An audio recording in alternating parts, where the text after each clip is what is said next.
Assalamualaikum warahmatullahi wabarakatuh. Laskar Pangeran Diponegoro dan asal mula Sandi Pohon Sawo di Pulau Jawa.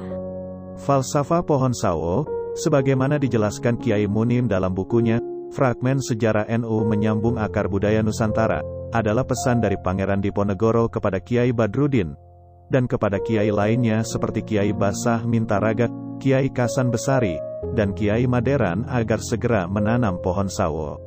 Dalam buku tersebut dijelaskan, akibat kekalahannya dalam perang dengan Pangeran Diponegoro, beberapa kali Belanda meminta berunding untuk damai.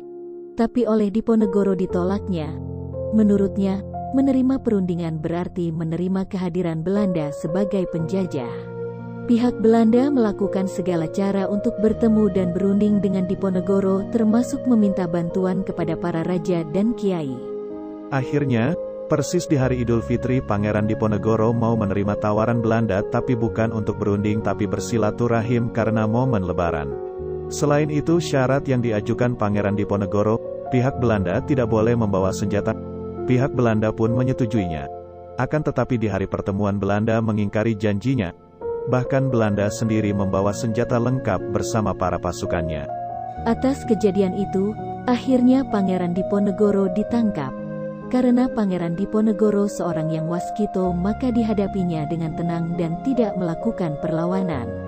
Pada kondisi tenang itulah Pangeran Diponegoro membisikkan pesan terakhir kepada Kiai Badruddin untuk segera menanam pohon sawo. Kemudian Kiai Badruddin menyampaikannya kepada para kiai lainnya. Para ulama tersebut merupakan para kiai yang mempunyai kelebihan, linui atau karomah. Kemudian para kiai menanamnya di depan pesantren dan masjid sebagai sandi bagi Laskar Diponegoro untuk terus melakukan perlawanan kepada penjajah Belanda.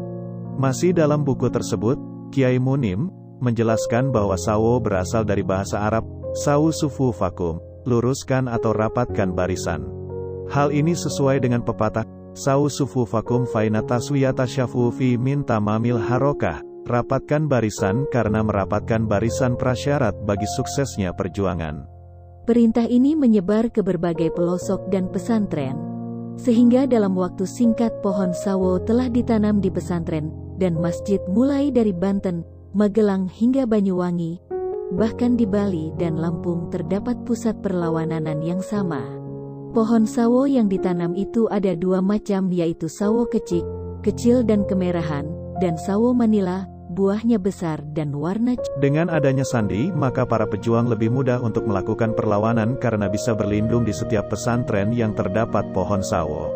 Menanam sawo, sebagaimana dijelaskan dalam buku tersebut, adalah sebagai bentuk perlawanan kepada penjajah Belanda. Assalamualaikum warahmatullahi wabarakatuh.